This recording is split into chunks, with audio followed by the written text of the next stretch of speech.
जय हिंद दोस्तों। आज हम अंतर्राष्ट्रीय करंट अफेयर नवंबर 2024 का डिस्कस करेंगे। पहली न्यूज़ है, पेरू में एक मेगा पोर्ट का शी जिनपिंग ने किया अनावरण। जो चीन के राष्ट्रपति शी जिनपिंग, इन्होंने पेरू के रेगिस्तानी क्षेत्र के तट पर स्थित कौन सा मेगा पोर्ट परियोजना, चांद के मेगा पोर्ट परियोजना का अनावरण चीनी राष्ट्रपति शी जिनपिंग ने किया है। और ये जो मेगा पोर्ट है, इसे विकसित किसके द्वारा किया जा रहा है? चीन की शिपिंग कंपनी कास्को द्वारा इसे विकसित किया जा रहा है। और ये मेगा प्रोजेक्ट इसलिए विकसित किया जा रहा है कि ये दक्षिण अमेरिका को एशिया से जोड़ने और क्षेत्रीय व्यापार को बढ़ावा देगा, इसलिए इस पोर्ट को विकसित किया जा रहा है। अगली न्यूज़ को देखते हैं, global city index. Global city index 2024 को देखते हैं।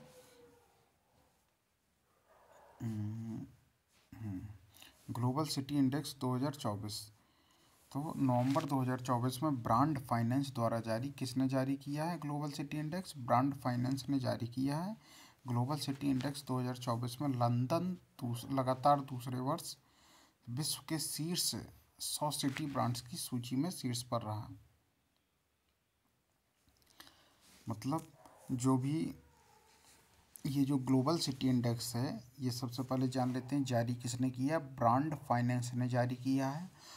और ये जो ग्लोबल सिटी इंडेक्स 2024 है, इसमें लंदन जो है लगातार दूसरे वर्ष शीर्ष पर रहा है। किसमें? विश्व के शीर्ष 100 सिटी ब्रांड्स की सूची में। इसके बाद लंदन के बाद कौन दूसरे स्थान पर रहा है? लंदन के बाद दूसरे स्थान पर न्यूयॉर्क रहा है और तीसरे स्थान पर पेरिस रहा है। अगर हम बात करें भारत के शहरों में, तो भारत के जो 3 शहर हैं, नई दिल्ली, मुंबई और बेंगलुरु, ने क्रमशः 77वां, 78वां और 97वां स्थान प्राप्त किया है इस सूची में। किसमें? विश्व के शीर्ष 100 सिटी ब्रांड्स की सूची में। तो याद रखिएगा, global city index brand finance द्वारा जारी। लंदन फर्स्ट पर है, वो भी लगातार दूसरे वर्ष है। सेकेंड पर है न्यूयॉर्क और थर्ड पर है पेरिस। अगर भारत के संबंध में बात करें, तो भारत का नई दिल्ली शहर 77वें, मुंबई 78वें और बेंगलुरु 97वां स्थान प्राप्त किया है इस सूची में। अगली न्यूज़ को देखते हैं, रियो G20 शिखर सम्मेलन। तो वर्ष 2024 का G20 शिखर सम्मेलन 18 और 19 नवंबर को ब्राज़ील के रियो डी जेनेरियो में आयोजित हुआ। तो याद रखिएगा, वर्ष 2024 का जो G20 शिखर सम्मेलन है, कब आयोजित हुआ? 18 से 19 नवंबर 2024 को। कहाँ पर आयोजित हुआ? ब्राज़ील के रियो डी जेनेरियो में। इस सम्मेलन की थीम भी देख लेते हैं। इस सम्मेलन की थीम है, building A just world and A sustainable planet. क्या है इस सम्मेलन की theme? Building A just world and A sustainable planet. इस शिखर सम्मेलन में जलवायु वित्त पोषण को मजबूत करने के लिए वैश्विक जलवायु परिवर्तन कार्यबल तथा भूख एवं गरीबी के विरुद्ध वैश्विक गठबंधन की शुरुआत की गई। इसको याद रखिएगा कि इस सम्मेलन की थीम क्या थी, ये कहाँ आयोजित हुआ G20 शिखर सम्मेलन, और किस डेट में आयोजित हुआ। तो डेट क्या थी? 18 से 19 नवंबर। जगह क्या थी? रियो डी जेनेरियो, ब्राज़ील में आयोजित हुआ। और इसकी थीम क्या है? इसकी थीम है, building A just world and A sustainable planet. और इसमें क्या क्या किया गया? इसमें वैश्विक जलवायु परिवर्तन कार्यबल तथा भूख एवं गरीबी के विरुद्ध वैश्विक गठबंधन की शुरुआत की गई। हमें ये भी याद रखना है कि भारत की ओर से प्रधानमंत्री नरेंद्र मोदी जी ने इस शिखर सम्मेलन में भाग लिया। अगली न्यूज़ देखते हैं, जलवायु परिवर्तन प्रदर्शन सूचकांक। अगर हम बात करें जलवायु परिवर्तन प्रदर्शन सूचकांक की, तो ये कौन जारी करता है? ये जारी करता है German watch, new climate institute और क्लाइमेट एक्शन नेटवर्क इंटरनेशनल। तो ये जो हैं, ये मिलकर जलवायु परिवर्तन सूचकांक को जारी करते हैं। कौन कौन? German watch, new climate institute और क्लाइमेट एक्शन नेटवर्क इंटरनेशनल। ये तीनों मिलकर जलवायु परिवर्तन प्रदर्शन सूचकांक को जारी करते हैं। और ये जो प्रदर्शन सूचकांक है, जलवायु परिवर्तन प्रदर्शन सूचकांक, इसमें जो इस वर्ष किसी भी देश को फर्स्ट, सेकंड, थर्ड स्थान नहीं दिया गया, क्योंकि किसी भी देश ने सभी सूचकांक श्रेणियों में इतना अच्छा प्रदर्शन नहीं किया कि वे शीर्ष 3 स्थान प्राप्त कर सकें। तो जब 3 स्थान खाली हैं तो चौथे स्थान से शुरू हुआ है। तो चौथा स्थान किसने हासिल किया? डेनमार्क ने। पाँचवा स्थान एस्टोनिया ने, और फिलीपींस ने छठवां स्थान हासिल किया है। अगर हम बात करें भारत की, तो भारत ने इस सूचकांक में 7वां स्थान हासिल किया। तो याद रखिएगा, जलवायु परिवर्तन प्रदर्शन सूचकांक किसके द्वारा जारी किया जाता है? German watch, new climate institute और क्लाइमेट एक्शन नेटवर्क इंटरनेशनल द्वारा इस सूचकांक को जारी किया जाता है। और इस वर्ष जो है पहले की 3 स्थान खाली हैं। चौथे स्थान पर है डेनमार्क, 5वें स्थान पर एस्टोनिया, 6वें स्थान पर फिलीपींस और 7वें स्थान पर अपना भारत है। अगली न्यूज पर चलते हैं। अगली न्यूज है नवंबर 2024 में भारतीय प्रधानमंत्री नरेंद्र मोदी को मिले अंतर्राष्ट्रीय पुरस्कार।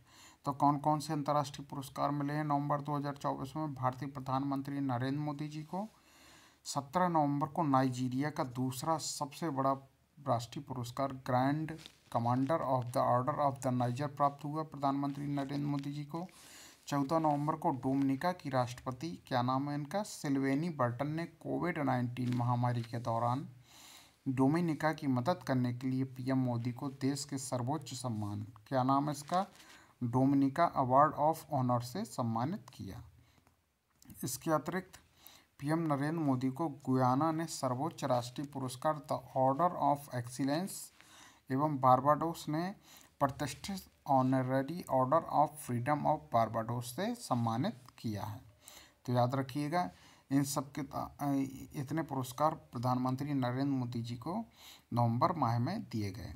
आप लोग कमेंट सेक्शन में बताइए, इतने ये जो पुरस्कार नवंबर माह में 4 पुरस्कार प्राप्त हुए हैं, इनको प्राप्त करने के बाद प्रधानमंत्री नरेंद्र मोदी जी द्वारा प्राप्त अंतर्राष्ट्रीय पुरस्कारों की कुल संख्या कितनी हो गई है? आप लोग कमेंट सेक्शन में बताइएगा। अगली न्यूज़ देख लेते हैं। 43वां अंतर्राष्ट्रीय व्यापार मेला। 43वें अंतर्राष्ट्रीय व्यापार मेले का आयोजन 14 से 27 नवंबर 2024 तक नई दिल्ली के भारत मंडपम में किया गया। तो याद रखिएगा, 43वां अंतर्राष्ट्रीय व्यापार मेला का आयोजन कहाँ हुआ? नई दिल्ली के भारत मंडपम में। कब से कब तक? 14 से 27 नवंबर 2024 तक।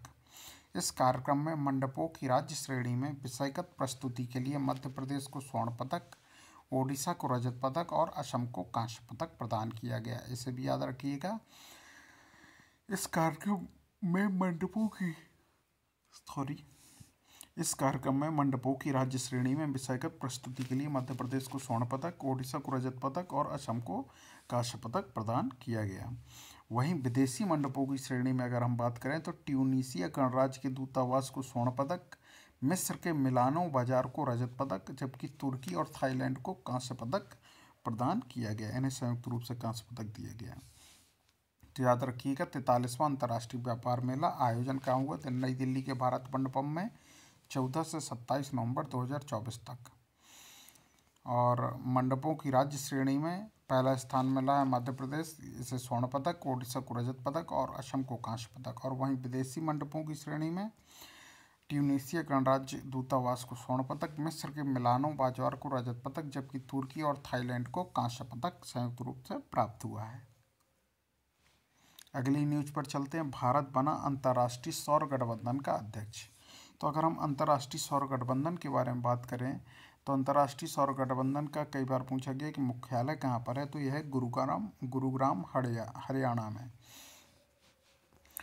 देखते हैं, अंतर्राष्ट्रीय सौर गठबंधन ISA इंटरनेशनल सोलर अलायंस का 7वां सत्र 3 से 6 नवंबर तक नई दिल्ली में आयोजित किया गया, जिसमें भारत और फ्रांस को 2024 से 26 तक 2 वर्ष के कार्यकाल के लिए ISA के अध्यक्ष और सह अध्यक्ष के रूप में चुना गया है। तो याद रखिएगा, अंतर्राष्ट्रीय सौर गठबंधन का जो 7वां सत्र है 3 से 6 नवंबर तक नई दिल्ली में आयोजित किया गया। इसमें ही भारत को अध्यक्ष चुना गया है और फ्रांस को सह अध्यक्ष चुना गया है 2024 से 2026 तक 2 वर्ष की अवधि के लिए। अगली न्यूज पर चलते हैं। डोनाल्ड ट्रंप अमेरिका के 47वें राष्ट्रपति बने। अगर हम बात करें डोनाल्ड ट्रंप की, तो अमेरिका में हुए राष्ट्रपति चुनाव में डोनाल्ड ट्रंप ने लगभग 276 या 77 इलेक्टोरल कॉलेज वोट प्राप्त किए और जीत हासिल की। ट्रंप अगर बात करें तो ट्रंप चुनाव में रिपब्लिकन पार्टी से उम्मीदवार थे और इन्होंने डेमोक्रेटिक पार्टी की उम्मीदवार कमला हैरिस को हराया। अगला पॉइंट देख लेते हैं। अमेरिका के 45वें राष्ट्रपति रहे ट्रंप 20 जनवरी 2025 को 47वें राष्ट्रपति के रूप में अमेरिका के 47वें राष्ट्रपति के रूप में पदभार ग्रहण करेंगे। तथा एक बात और याद रखिएगा कि टाइम्स जो पत्रिका होती है उसने पर्सन ऑफ द ईयर किसे घोषित किया है इस वर्ष का? डोनाल्ड ट्रंप को ही घोषित किया है। अगली न्यूज़ पर चलते हैं। अगली न्यूज़ है पहला एशियाई बौद्ध शिखर सम्मेलन। अगर बात करें हम पहले एशियाई बौद्ध शिखर सम्मेलन के बारे में तो 5 से 6 नवंबर को नई दिल्ली में इसे आयोजित किया गया। इस शिखर सम्मेलन का विषय एशिया को सुदृढ़ बनाने में बुद्ध धम्म की भूमिका। क्या है इस शिखर सम्मेलन का विषय? एशिया को सुदृढ़ बनाने में बुद्ध धम्म की भूमिका। और ये जो प्रथम एशियाई बौद्ध शिखर सम्मेलन है इसका आयोजन भारत के संस्कृति मंत्रालय अंतर्राष्ट्रीय बौद्ध परिसंघ के सहयोग से किया गया था।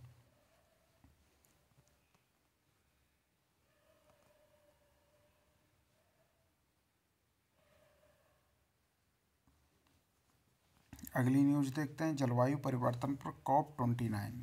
वैसे तो COP29 सम्मेलन यहाँ पर लिखा है लेकिन COP का ही मतलब ही होता है सम्मेलन के conference of parties full form होता है।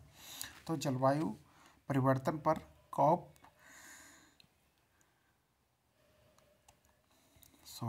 जलवायु परिवर्तन पर COP29 सम्मेलन। संयुक्त राष्ट्र जलवायु परिवर्तन सम्मेलन COP29 बाकू अजरबैजान में 11 से 22 नवंबर 2024 तक आयोजित किया गया। तो कहाँ पर आयोजित किया गया जलवायु परिवर्तन पर COP29 सम्मेलन? तो ये आयोजित किया गया 11 से 22 नवंबर 2024 तक बाकू अजरबैजान में। बाकू क्या है? अजरबैजान की राजधानी। तो यहाँ पर इसका आयोजन किया गया। इस शिखर सम्मेलन का फोकस जलवायु संकट से उबारने हेतु वित्त पोषण पर रहा। इसके लिए अरब देशों ने $1.1 ट्रिलियन वार्षिक लक्ष्य प्रस्तावित किया है जिसमें विकसित देशों से $441 बिलियन का प्रत्यक्ष अनुदान शामिल है। इस सम्मेलन के दौरान वैश्विक ऊर्जा दक्षता गठबंधन को UAE द्वारा लॉन्च किया गया। तो इसे एक बार फिर से देख लेते हैं पूरी न्यूज। जलवायु परिवर्तन पर COP29 सम्मेलन का आयोजन कहाँ पर हुआ? बाकू अजरबैजान में हुआ 11 से 22 नवंबर 2024 के मध्य। इस शिखर सम्मेलन का फोकस किस पर हुआ? संकट से उबरने हेतु वित्त पोषण पर रहा। इसके लिए अरब देशों ने $1.1 ट्रिलियन वार्षिक लक्ष्य का प्रस्ताव किया है जिसमें विकसित देशों से $441 बिलियन का प्रत्यक्ष अनुदान शामिल है। इस सम्मेलन के दौरान क्या किया गया? इस सम्मेलन के दौरान वैश्विक ऊर्जा दक्षता गठबंधन को UAE द्वारा लॉन्च किया गया। अब हम कुछ और न्यूज़ देख लेते हैं। उससे पहले दोस्तों अगर आपने हमारे यूट्यूब चैनल को सब्सक्राइब नहीं किया तो प्लीज़ सब्सक्राइब करके बेल आइकन ज़रूर दबाइए। और अगर आप हमारे चैनल को आप हमारे वीडियो को फेसबुक में देख रहे हैं तो इसके कमेंट सेक्शन में आपको हमारे यूट्यूब चैनल की लिंक मिल जाएगी। आप जाकर वहां से हमारे यूट्यूब चैनल को सब्सक्राइब कर सकते हैं तथा आप हमारे अदर सोशल मीडिया प्लेटफॉर्म से भी जुड़ सकते हैं। इसके लिए फेसबुक में देख रहे होंगे तो कमेंट सेक्शन में आपको उसकी लिंक मिल जाएगी और अगर आप यूट्यूब में देख रहे हैं तो आपको ये लिंक मिल जाएगी डिस्क्रिप्शन बॉक्स में। तो हम देखते हैं, शुरू करते हैं, मतलब अगली न्यूज़ को देखते हैं। 21 नवंबर को अंतर्राष्ट्रीय आपराधिक न्यायालय ने इजराइल के प्रधानमंत्री बेंजामिन नेतन्याहू के खिलाफ गिरफ्तारी वारंट जारी किया। इसे याद रखिएगा 21 नवंबर को। ये अंतर्राष्ट्रीय आपराधिक न्यायालय मतलब ICC international criminal court, not ICJ अलग है, मतलब इंटरनेशनल कोर्ट ऑफ जस्टिस वो अलग है और ये ICC इंटरनेशनल क्रिमिनल कोर्ट ये अलग है। अगली न्यूज पर चलते हैं। नवंबर 2024 में इसरो और नासा ने संयुक्त रूप से वर्ष 2025 की शुरुआत में पृथ्वी की भूमि और बर्फ से ढकी सतहों की निगरानी के लिए निसार नामक उपग्रह को प्रक्षेपित करने की घोषणा की है। तो निसार नामक उपग्रह को कौन प्रक्षेपित करेगा? इसरो और नासा संयुक्त रूप से। और कब प्रक्षेपित करेंगे? वर्ष 2025 की शुरुआत में। ये घोषणा कब की गई? नवंबर 2024 में। और निसार उपग्रह क्या करेगा? ये पृथ्वी की भूमि और बर्फ से ढकी सतहों की निगरानी करेगा। अगली न्यूज पर चलते हैं। कोलिंस डिक्शनरी ने ब्रेट को वर्ड ऑफ द ईयर 2024 घोषित किया, जबकि ब्रेन रॉट को ऑक्सफोर्ड डिक्शनरी ने वर्ड ऑफ द ईयर घोषित किया। तो याद रखिएगा, कोलिंस डिक्शनरी ने ब्रेट को वर्ड ऑफ द ईयर घोषित किया है, जबकि ब्रेन रॉट को ऑक्सफोर्ड डिक्शनरी ने वर्ड ऑफ द ईयर घोषित किया है। अगली न्यूज पर चलते हैं। 21 नवंबर को आर्मेनिया अंतर्राष्ट्रीय सौर गठबंधन का 104वां पूर्ण सदस्य बना। तो याद रखिएगा, अगर आपसे पूछा जाए कि अंतर्राष्ट्रीय सौर गठबंधन का 104वां पूर्ण सदस्य कौन बना है, तो ये बना है आर्मेनिया। 28 नवंबर को ऑस्ट्रेलिया ने 16 साल से कम उम्र के बच्चों के लिए सोशल मीडिया मंच पर राष्ट्रव्यापी प्रतिबंध लगा दिया है। तो याद रखिएगा, 28 नवंबर को ऑस्ट्रेलिया ने 16 वर्ष से कम उम्र के बच्चों के लिए सोशल मीडिया मंच पर राष्ट्रव्यापी प्रतिबंध लगा दिया है। अगली न्यूज को देखते हैं। नई दिल्ली के त्यागराज स्पोर्ट कॉम्प्लेक्स में 19 से 22 नवंबर तक स्पेशल ओलंपिक एशिया पैसिफिक बोचे और बॉलिंग प्रतियोगिता आयोजित की गई। नाम थोड़ी टेढ़े हैं, लेकिन इसे याद रखिएगा। स्पेशल ओलंपिक एशिया पैसिफिक बोचे और बॉलिंग प्रतियोगिता 2024 आयोजित की गई। कहाँ पर? दिल्ली के त्यागराज स्पोर्ट्स कॉम्प्लेक्स में। कब से कब तक? 19 से 22 नवंबर तक। अगली न्यूज पर चलते हैं। 19 नवंबर को स्पेन के राफेल नडाल ने होम ग्राउंड मलाला में डेविस कप के दौरान अपना आखिरी मैच खेलकर संन्यास ले लिया। घोषणा तो इन्होंने कर दी थी काफ़ी पहले ही, मतलब शायद अक्टूबर में कर दी थी इन्होंने घोषणा। और इन्होंने 19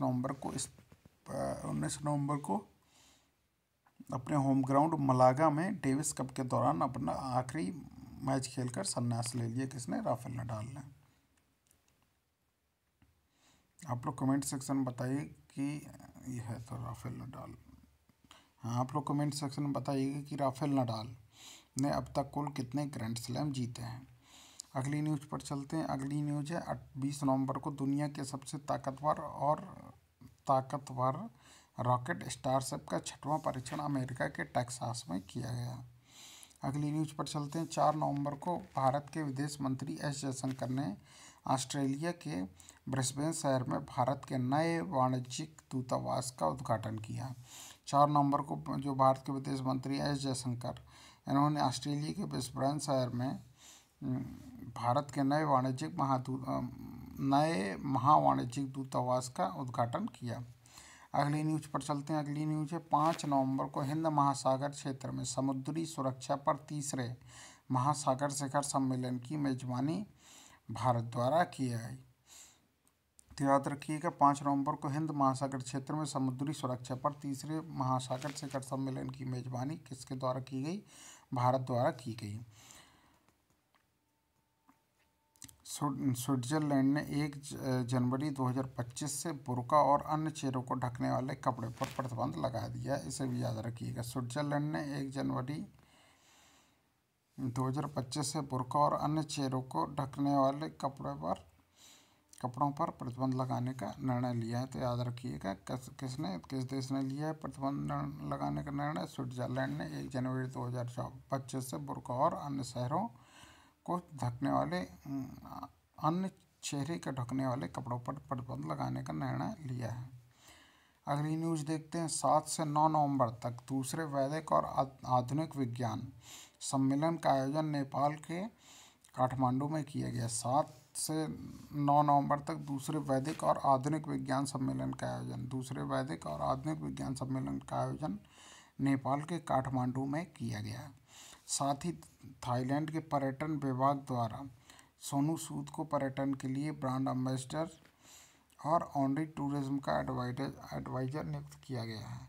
तो याद रखिएगा, थाईलैंड के पर्यटन विभाग द्वारा सोनू सूद को पर्यटन के लिए ब्रांड एम्बेसडर बनाया गया और ऑनरी टूरिज्म एडवाइजर भी नियुक्त किया गया है। अगली न्यूज पर देखते हैं। अगली न्यूज है 9 नवंबर को तैयब इकराम लगातार दूसरी बार अंतर्राष्ट्रीय हॉकी महासंघ के अध्यक्ष चुने गए। तो याद रखिएगा, 9 नवंबर को तैयब इकराम लगातार दूसरी बार अंतर्राष्ट्रीय हॉकी महासंघ जो FIH है फेडरेशन ऑफ इंडियन हॉकी इसके अध्यक्ष चुने गए। अगली न्यूज़ को देखते हैं। भारत और तंजानिया ने 26 नवंबर को गोवा में अपनी तीसरी संयुक्त रक्षा सहयोग समिति की बैठक आयोजित की। किसने आयोजित की? भारत और तंजानिया ने 26 नवंबर को गोवा में अपनी तीसरी संयुक्त रक्षा सहयोग समिति की बैठक आयोजित की। आप लोग कमेंट सेक्शन में बताइए कि तंजानिया की राजधानी क्या है।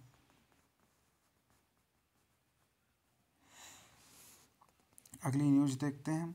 25 से 30 नवंबर तक अंतर्राष्ट्रीय सहकारी गठबंधन महासभा का आयोजन नई दिल्ली के भारत मंडपम में किया गया।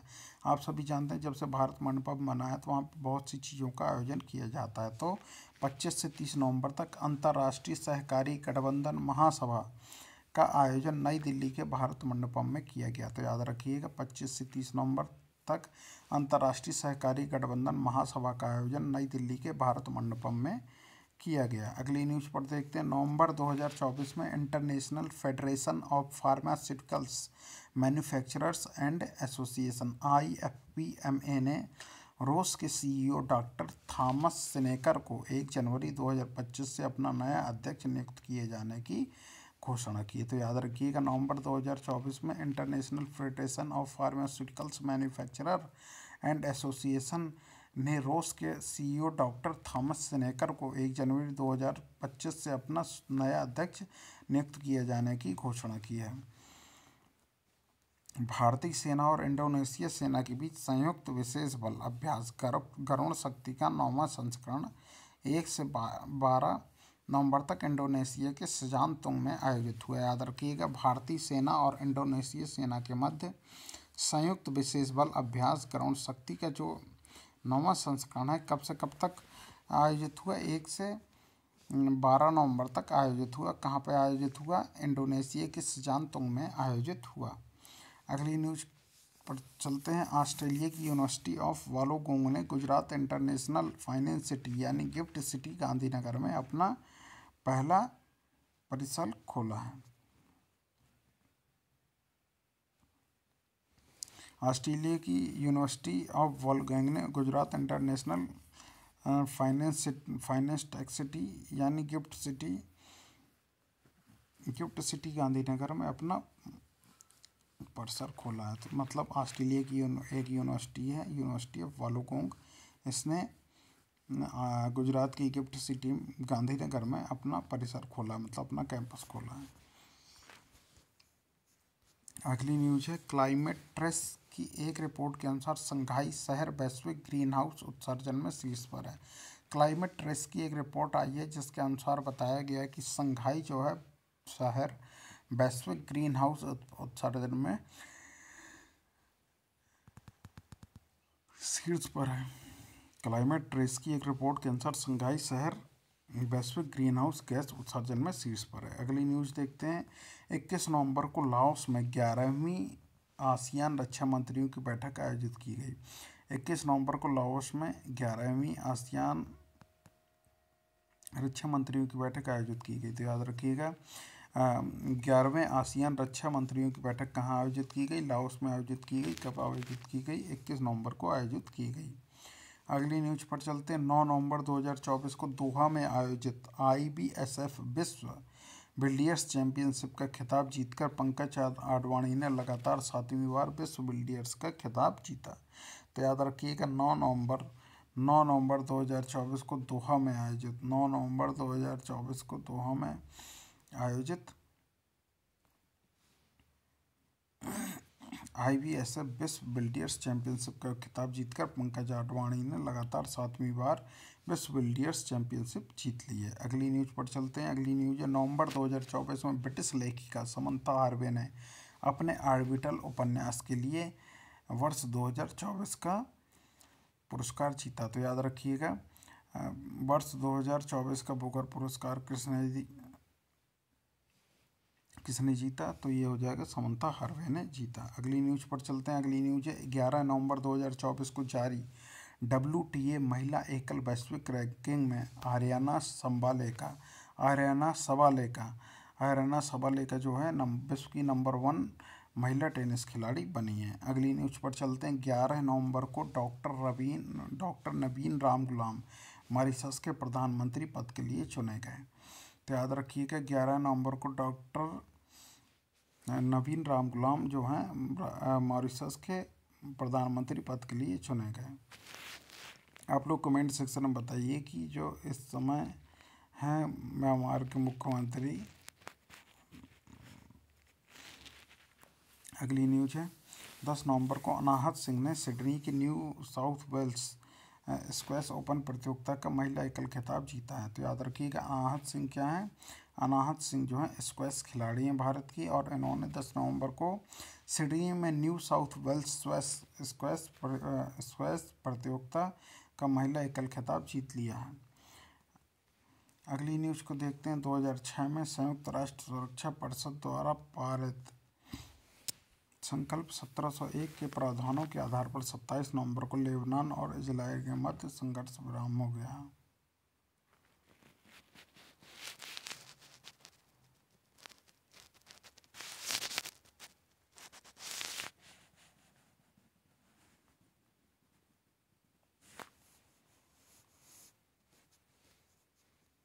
अगली न्यूज को देखते हैं 24 नवंबर को भारत के विदेश मंत्री एस जयशंकर ने रोम में भारतीय दूतावास के नए चांसरी का उद्घाटन किया। तो याद रखिएगा 24 नवंबर को भारत के विदेश मंत्री एस जयशंकर ने रोम में भारतीय दूतावास के नए चांसरी का उद्घाटन किया है।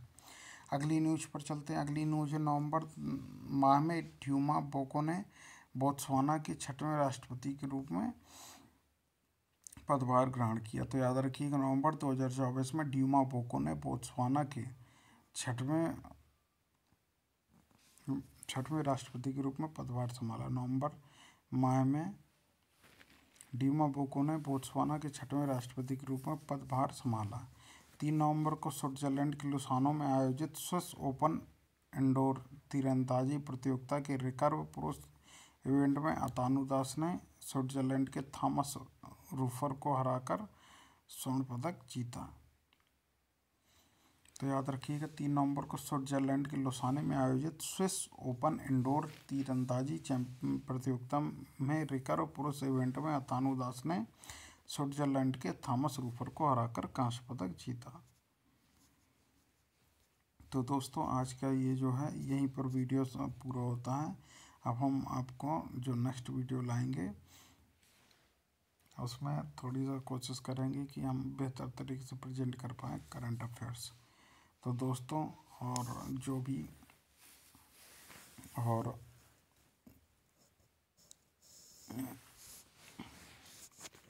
भी थोड़ी सी दिक्कत पड़ रही है उन्हें भी और इम्प्रूवमेंट के साथ आगे की वीडियो हम बेहतर बना सकें। तो दोस्तों इस वीडियो को लाइक करिए, कमेंट करिए, शेयर करिए। हम आपसे बात के मिलते हैं। जय हिंद जय भारत। अपने नेक्स्ट वीडियो मिलते हैं। जय हिंद जय भारत।